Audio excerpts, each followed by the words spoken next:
In 30 BCE, Cleopatra II died as Roman forces took control of Alexandria. She was Egypt's final active pharaoh and one of the ancient world's most capable rulers.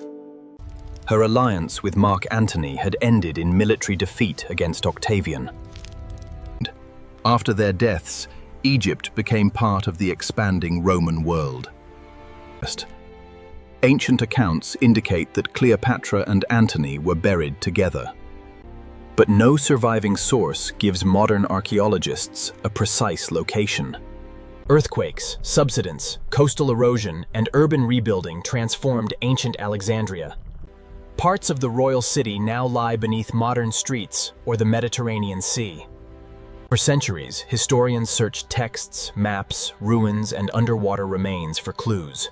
The question remains simple. Where did Egypt's last queen finally rest? Cleopatra ruled from Alexandria, the political center of the Ptolemaic kingdom. Her palace, treasury, court, and royal monuments were concentrated near the harbor. Ancient writers placed the final confrontation and Cleopatra's death within this royal district.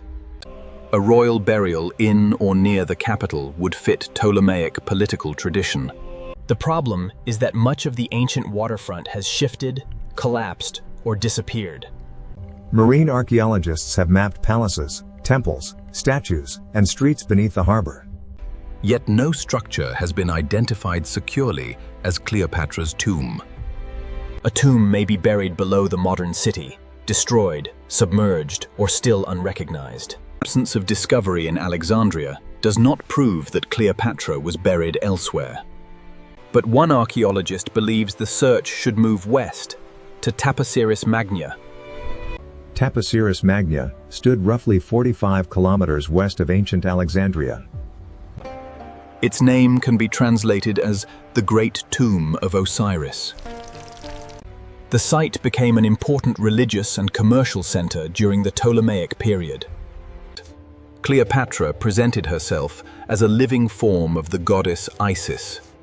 Antony could be interpreted symbolically through Osiris, the divine partner of Isis. This religious connection forms the central argument for searching beneath the temple. Coins bearing Cleopatra's image have been recovered from the wider site. Statues, inscriptions, and foundation deposits confirm strong royal activity at Taposiris Magna.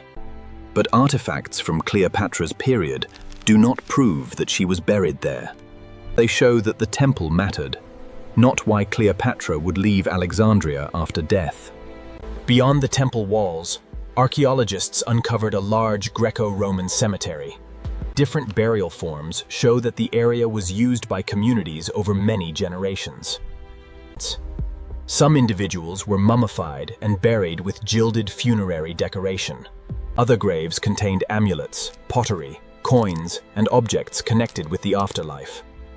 Several burials were oriented toward the temple, suggesting its religious importance.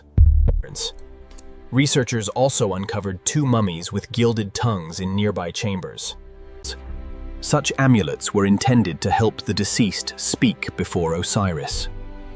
The discoveries strengthen the site's connection to death, resurrection, and Osiris worship.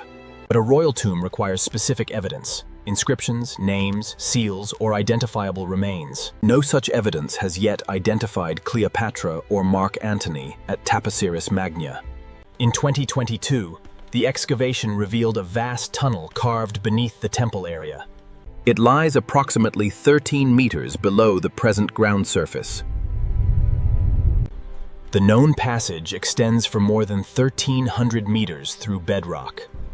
Parts of the structure were damaged or submerged by geological and coastal change. Its scale immediately generated headlines about a secret route to Cleopatra, but its design is consistent with ancient hydraulic engineering and water transport.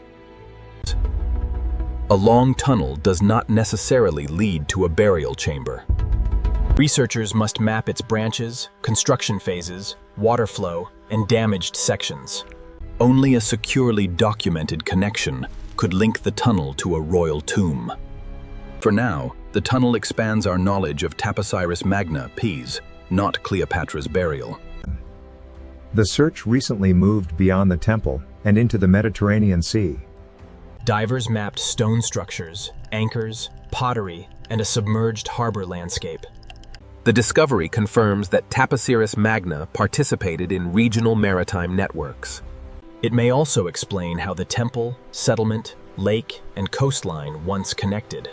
But no funerary vessel, royal inscription, or tomb entrance was identified underwater. Finding Cleopatra's tomb would require more than an impressive tunnel or valuable artifacts. Archaeologists would need inscriptions, royal titles, sealed contexts, or remains supported by multiple tests. Every discovery must be documented before the story surrounding it becomes stronger than the evidence. Cleopatra may still lie beneath Alexandria, Taposiris Magna, or a site no one has yet considered. Until direct evidence appears, the lost tomb remains a question, not a discovery.